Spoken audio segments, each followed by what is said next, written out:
Hola amigos, bienvenidos a una nueva clase de bromatología. En esta oportunidad hablaremos acerca del proceso de obtención y refinación de aceites comestibles. Mi nombre es José y comenzamos.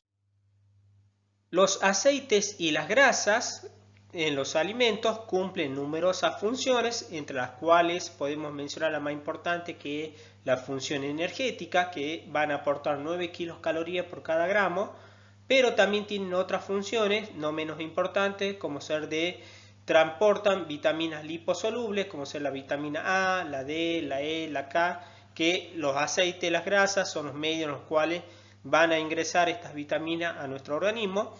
También van a aportar los ácidos grasos esenciales, lo cual es fundamental para el mantenimiento de la salud. Y desde el punto de vista de los alimentos, los aceites y las grasas van a desempeñar un papel fundamental en algunos alimentos, ya que son responsables de algunas características organolépticas, como ser el sabor, actuando como vehículos de elementos liposolubles que van a conferir sabor a los alimentos. También van a influir notablemente la textura, ya que forman y estabilizan emulsiones, otorgando texturas blandas, sobre todo cuando son calentados. Y también es una de las funciones importantes de los aceites, principalmente, y de algunas grasas, que son buenos conductores del calor, ya que se utilizan como medio de transmisor del mismo, como por ejemplo en el caso de las frituras. Ahora veremos la estructura de los aceites y de las grasas. Se forman a partir de estos dos compuestos, que es un alcohol triol, que se denomina glicerol, y un ácido carboxílico, que es un ácido graso, siempre de números pares de átomos de carbono. Se combinan mediante una esterificación y se forma este compuesto, esta estructura denominado triglicérido, en el cual observamos que el glicerol está esterificado con los ácidos grasos. Estos ácidos grasos, como podemos ver en la imagen, algunos son ácidos grasos saturados, significa que entre los átomos de carbono hay enlaces simples. Este tipo de ácidos grasos predominan en las grasas animales, por ejemplo en la mantequilla o la manteca, predomina por ejemplo el ácido esteárico. Otros ácidos que podemos encontrar son los ácidos que tienen una insaturación, en este caso se denomina ácidos insaturados, ácidos grasos insaturados. Si tiene una sola, se denomina ácidos grasos monoinsaturados. Por ejemplo, en el caso del aceite de oliva, predomina el ácido oleico, que es un ácido graso monoinsaturado. Y en el caso de otros aceites, puede encontrarse ácidos grasos que tienen más de doble enlaces. En este caso, por ejemplo, el ácido linoleico, que predomina en los pescados. Entonces, como podemos ver, dependiendo de la predominancia de los ácidos grasos, si son saturados o insaturados, va a depender si lípidos son sólidos o líquidos a temperatura ambiente. Entonces podemos decir que los aceites son aquellos lípidos que tienen alto contenido de ácidos grasos insaturados, por lo tanto son líquidos a temperatura ambiente, mientras que las grasas tienen mayor proporción de ácidos grasos saturados, por lo tanto son sólidos a temperatura ambiente. Las grasas alimentarias frecuentemente son una mezcla de triglicéridos que tienen en su composición ácidos grasos que pueden ser saturados, monoinsaturados o poliinsaturados, como habíamos visto en la diapositiva anterior, y de acuerdo a la predominancia van a ser sólidos o líquidos a temperatura ambiente. Como veremos en esta tablita, los aceites son aquellos en los cuales van a predominar las grasas poliinsaturadas y monoinsaturadas, por lo tanto son líquidos a temperatura ambiente, mientras que los alimentos de origen animal, por ejemplo la mantequilla, la manteca de cerdo, son alimentos en los cuales vemos que tienen altas concentraciones o altas proporciones de ácidos grasos saturados, por lo tanto son sólidos a temperatura ambiente. Podremos observar en esta tablita algunas excepciones, por ejemplo el aceite de coco tiene una alta proporción de ácidos grasos saturados, por lo tanto es sólido a temperatura ambiente, es una de las excepciones, así como las grasas animales. También vamos a tener algunas que tienen altas proporciones de ácidos grasos insaturados.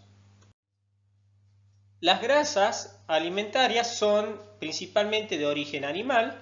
Las más comunes son la manteca extraída de la leche de la vaca, el sebo bovino, que predomina la grasa que rodea la cavidad abdominal y de los riñones, y la manteca de cerdo, que se obtiene sobre todo de los tejidos adiposos. Estas grasas están formadas, como habíamos mencionado, principalmente por ácidos grasos saturados, como ser el ácido palmítico, ácido esteárico. Al ser saturadas, son menos propensas a oxidarse que los aceites vegetales, y se obtiene mediante la fusión de tejido rico en grasa, como vemos acá en esta imagen, vía húmeda con vapor de agua o seco, calentándose a una temperatura inferior a 80 grados centígrados para evitar que se vaya a alterar la grasa adquiriendo color y olor. Esta grasa se funde, una vez que se funde, sube a la superficie y se separa, obteniéndose la grasa animal. El aceite se obtiene a partir de semillas oleaginosas que en su composición contienen este aceite, y el mismo puede ser extraído mediante dos mecanismos diferentes. Uno es por prensado y la otra es la extracción mediante el empleo de disolvente. La extracción por prensado se basa en el ejercer elevadas presiones sobre las semillas, permitiendo la liberación del aceite de las mismas, pero tiene un inconveniente de que las altas presiones ejercidas provocan calor, y esto puede ocasionar daño al aceite, ya que se desnaturalizan algunas proteínas, provocando la alteración de algunos componentes y el oscurecimiento del aceite. Por lo tanto, este método se debe controlar la temperatura, mientras que la extracción con disolvente, el aceite se extrae mediante disolventes como ser el hexano, que es el más empleado, pero tiene el inconveniente que se debe eliminar este disolvente del aceite una vez que se realiza la extracción, y se debe someter al aceite a elevadas temperaturas para que eliminar correctamente todo el disolvente, pero esto ocasiona daños en el aceite.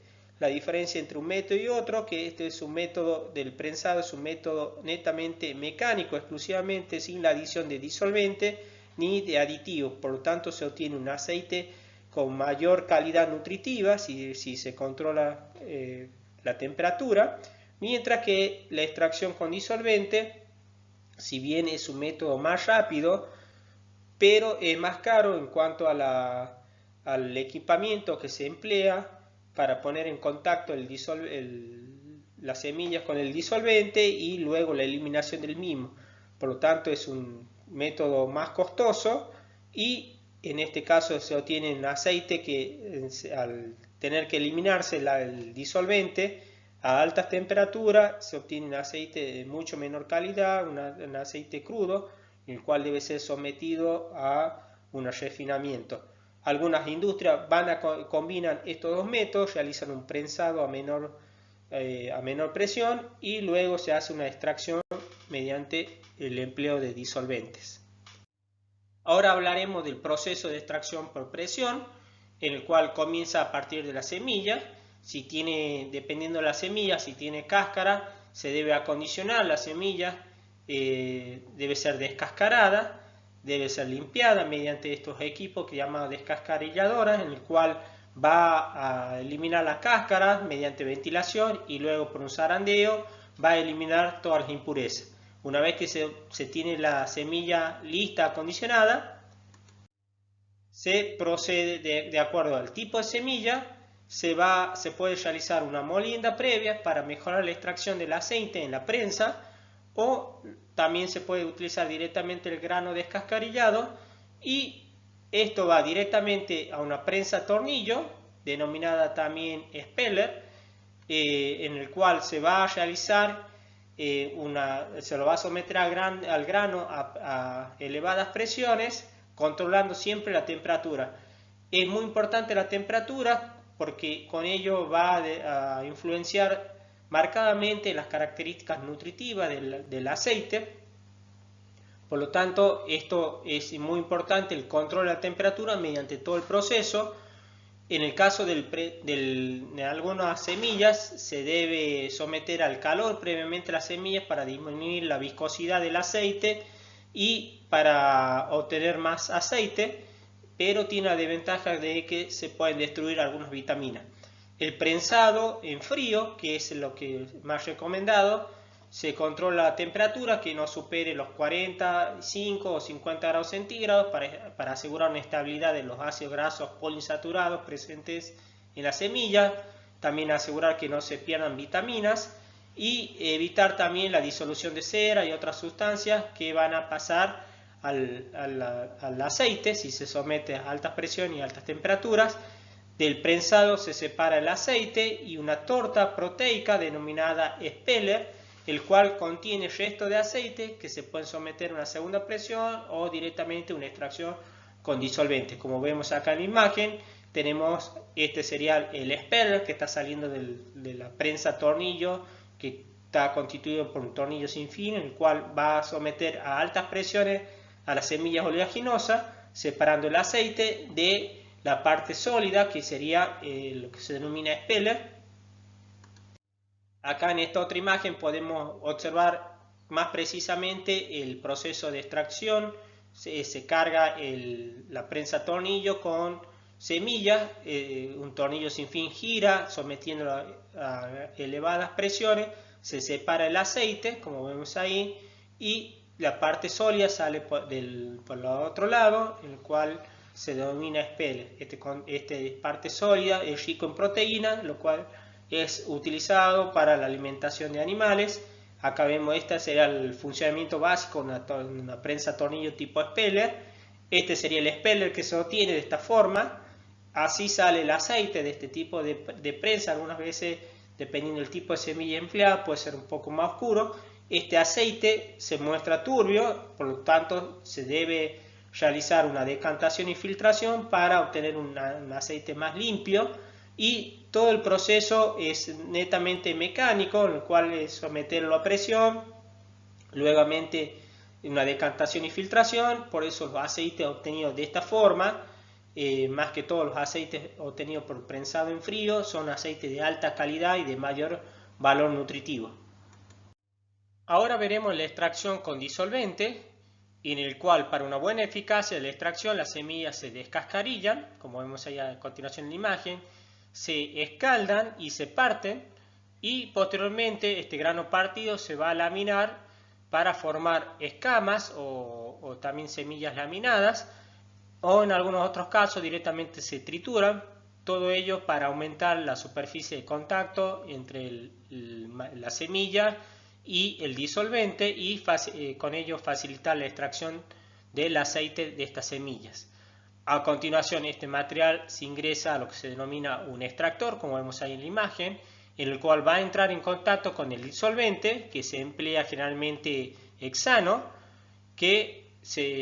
donde el material es lavado con el disolvente, generalmente a contracorriente, y se extrae el aceite, el cual se disuelve en el hexano, en el disolvente, y forma lo que se denomina micela, el cual posteriormente se separa y se destila para recuperar el disolvente y se obtiene lo que se denomina aceite crudo, como vemos ahí en la imagen.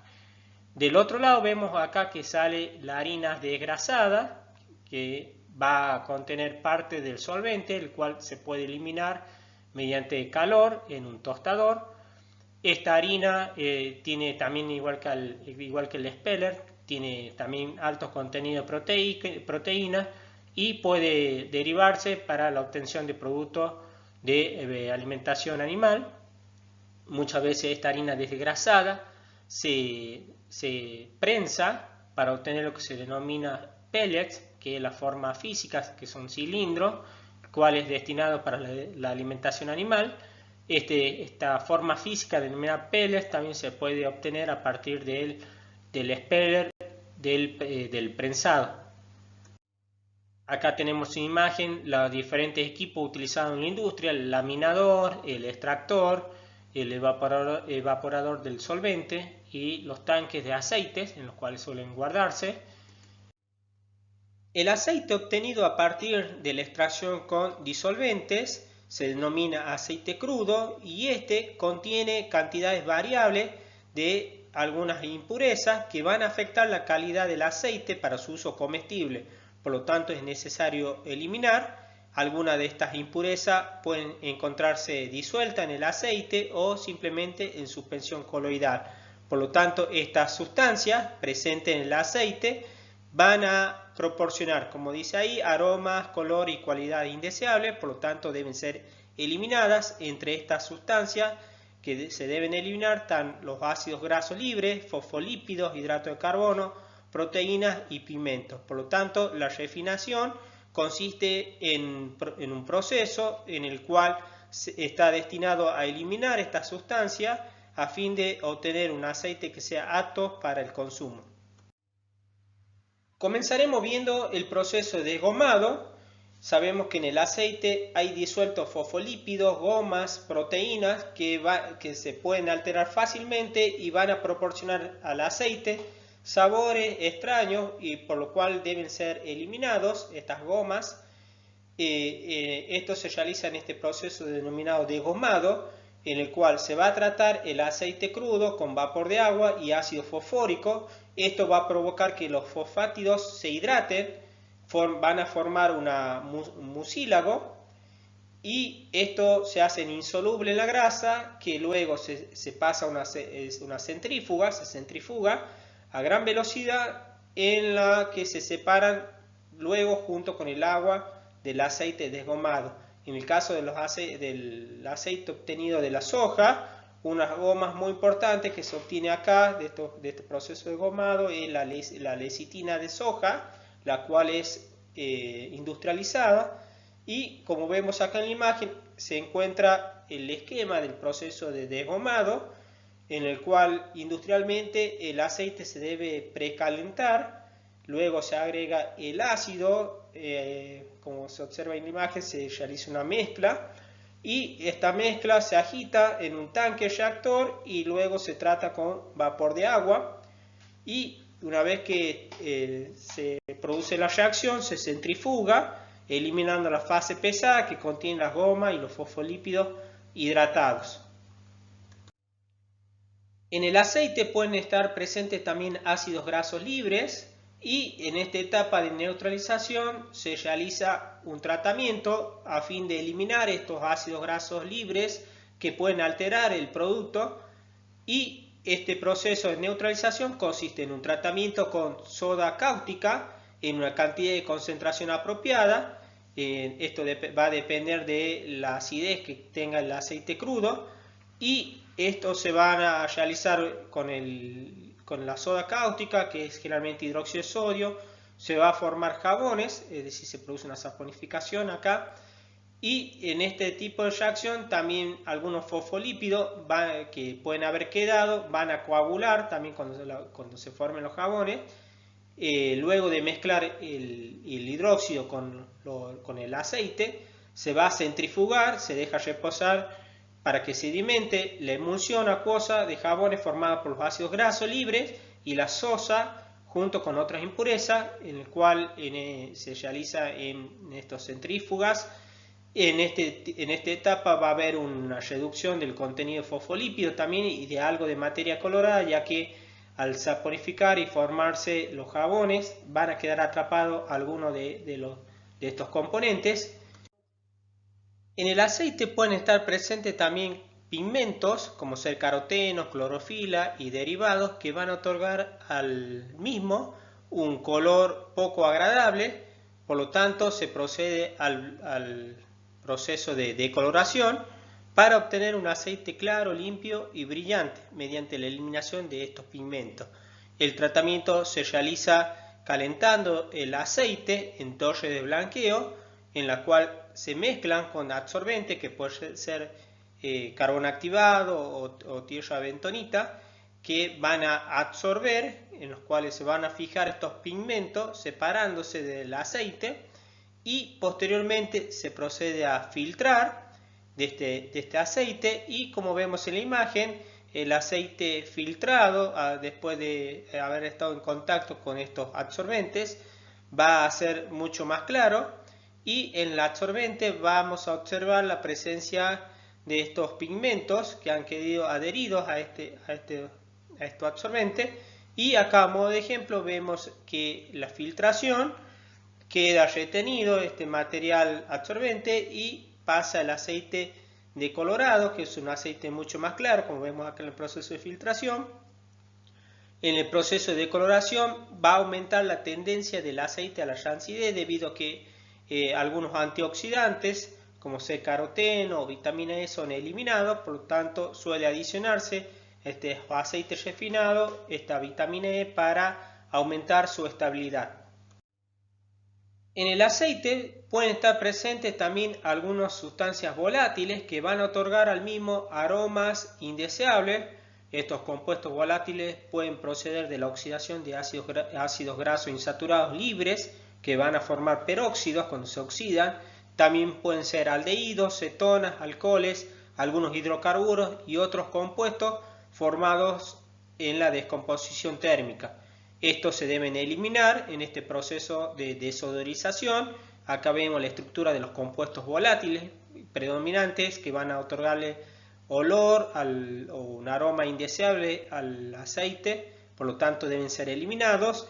El proceso de desodorización consiste en un tratamiento térmico al vacío, en el cual vemos que hay una disminución de presión con un aumento de temperatura. Esto va a ocasionar que con arrastre de vapor se va a arrastrar el vapor, las sustancias volátiles, van a dejando así un aceite prácticamente inodoro y de sabor suave. Entonces acá vemos la estructura de un desodorizador, en el cual se emplea justamente para eliminar estos compuestos volátiles. Y el siguiente etapa es de winterización, también conocida como invernación. Algunos aceites contienen ceras y algunos triglicéridos saturados de mayor punto de fusión que van a provocar que cristalicen a bajas temperaturas, lo que se observa cuando en invierno, que los aceites se muestran turbios. Justamente con este proceso de winterización se encarga de eliminar estos compuestos para preservar la nitidez de los aceites refinados tanto a temperatura ambiente como a temperatura baja de invierno, mediante la eliminación justamente de estos componentes que tienen tendencia a precipitar o a solidificar a bajas temperaturas. El proceso consiste en exponer los aceites a bajas temperaturas y la fracción sólida que comienza a cristalizar se separa por gravedad y se filtra. Luego la fase líquida se expone nuevamente a ciclo de frío y calor para formar núcleos de cristalización y luego separar los sólidos formados. Este proceso de cristalización es un proceso de cristalización fraccionada que van a jugar un papel muy importante: la temperatura, el tiempo y la agitación. Acá vemos en el siguiente esquema una refinación de los aceites, semillas oleaginosas. Principalmente estamos hablando de la semilla de soja, en el cual vemos que se realiza una extracción con hexano con disolvente. Se obtiene lo que habíamos mencionado, la harina desengrasada rica en proteína y el aceite crudo. Este aceite crudo, como dijimos, se desgoma, se obtiene un aceite libre de fosfolípidos, se elimina lecitinas, gomas. En la siguiente etapa se neutraliza justamente para eliminar los ácidos grasos libres, separándose los ácidos grasos y mediante la formación de jabones, y se obtiene un ácido neutro. Luego, en la siguiente etapa, se procede a un proceso de decoloración. Mediante material absorbente se obtiene un aceite decolorado. En esta etapa se eliminan carotenos, clorofilas y otros pigmentos. Y en la siguiente etapa, conocida como desodorización, se eliminan aldehídos, cetonas, alcoholes y ácidos grasos libres. Acá tenemos una imagen de cómo son las diferentes fracciones del aceite mediante la etapa de refinación. Vemos el aceite crudo y como después de los diferentes procesos se obtiene un aceite mucho más limpio y estable. Bueno, acá llegamos al final. Espero que le haya sido útil la información. Nos vemos la próxima. Saludos.